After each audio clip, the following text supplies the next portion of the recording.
Hello बच्चों, चलिए प्रश्न को पढ़ते हैं। इसमें लिखा है एक गिटार वादक किसी क्षण जो है गिटार के तार को 30.0 सेंटीमीटर पर दबाते हैं, जिससे बच्चों 196 हर्ट्ज की आवृत्ति के कंपन पैदा होते हैं। अगली आवृत्तियां जो बच्चों उन्हें उत्पन्न करनी है वे 220 हर्ट्ज हैं और 247 हर्ट्ज और 262 हर्ट्ज तथा बच्चों 294 हर्ट्ज हैं। तो उन्हें तार को किन किन दूरियों पर दबाना होगा बच्चों, ये हमें बताना है। तो चलिए बच्चों इस प्रश्न की मूल अवधारणा को हम देख लेते हैं बच्चों। तो बच्चों इस प्रश्न की मूल अवधारणा में हम ये देख लेते हैं बच्चों कि दोनों सिरों से बच्चों दोनों सिरों से बंधी या फिर बच्चों स्थिर अगर है दोनों सिरों पर, तो दोनों सिरों से स्थिर डोरी के कंपन की बच्चों मूल आवृत्ति क्या होती है बच्चों? कंपन की मूल आवृत्ति बच्चों न्यू बराबर होता है v भागे 2l। जहां पे बच्चों v क्या है? जहां v बच्चों तरंग की चाल है, तरंग की चाल, और बच्चों l क्या है बच्चों? डोरी की लंबाई। तो बच्चों यहां से अगर हम देखें कि तरंग की चाल बच्चों नियत हो, तो जो बच्चों ये आवृत्ति होती है हमारी न्यू, ये बच्चों व्युत्क्रमानुपाती है, होती है डोरी की लंबाई की। तो चलिए बच्चों अपने प्रश्न को हल करते हैं बच्चों। यहाँ पर कहा जा रहा है कि बच्चों तार को 130 सेंटीमीटर पर दबाते हैं तो 196 हर्ट्ज की आवृत्ति के कंपन पैदा होते हैं बच्चों। तो इसे हम L1 मान लेते हैं 30.0 सेंटीमीटर, और बच्चों इसे हम न्यूवन मान लेते हैं 196 हर्ट्ज की आवृत्ति।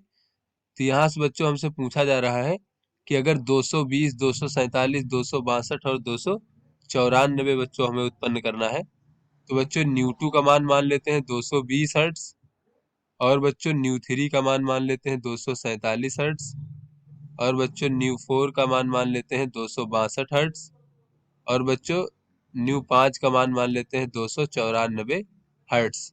तो बच्चों इन आवृत्तियों के लिए डोरी की लंबाई कितनी होनी चाहिए बच्चों, ये हमें बताना है। तो चलिए बच्चों अगर हम यहाँ से देखें तो ये जो आवृत्ति होती है डोरी की लंबाई के व्युत्क्रमानुपाती होती है बच्चों। तो यहाँ से हम कह सकते हैं कि न्यू1 भागे न्यू2 बराबर बच्चों हो जाएगा L2 भागे L1। तो यहाँ से बच्चों अगर हम देखें कि न्यू2 बराबर 220 हर्ट्ज के लिए डोरी की लंबाई, जहां पे बच्चों हमें दबाना है बच्चों, तो वही हमारी डोरी की लंबाई हो जाएगी। इसे हम L2 मान लेते हैं। तो यहाँ से बच्चों L2 बराबर हमें ज्ञात हो जाएगा न्यू1 भागे न्यू2 गुणे L1। तो बच्चों न्यू1 का मान कितना है? 196, और न्यू2 का मान बच्चों कितना है? 220, और गुणे बच्चों L1 का मान कितना है? 30.0 सेंटीमीटर। तो यहाँ से बच्चों अगर हम देखें तो बच्चों ये शून्य से शून्य कट जाएगा बच्चों, और इस प्रकार से बच्चों L2 का मान हमें प्राप्त हो जाएगा 26.7 सेंटीमीटर। तो बच्चों ये दूरी होगी जहां पे गिटार वादक को दबाना होगा। उसके बाद बच्चों देख लेते हैं हम कि न्यू3 बराबर 247 हर्ट्ज के लिए बच्चों डोरी की लंबाई L3 का मान देख लेते हैं बच्चों। तो यहाँ से पुनः देख लें न्यू1 भागे न्यू2 बराबर हो जाएगा बच्चों, यहाँ पर न्यू3 ले लेते हैं तो ये हो जाएगा L3 भागे L1। तो बच्चों यहाँ से L3 का मान हो जाएगा न्यू1 भागे न्यू3 गुणे L1। तो बच्चों ये हो जाएगा हमारा 196 भागे 247 और गुणे बच्चों 30.0।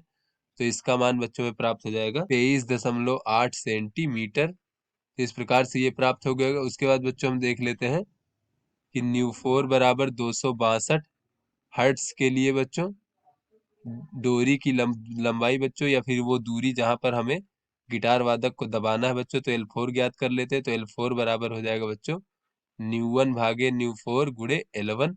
तो यहाँ से बच्चों हो जाएगा 196 भागे 262 गुणे 30।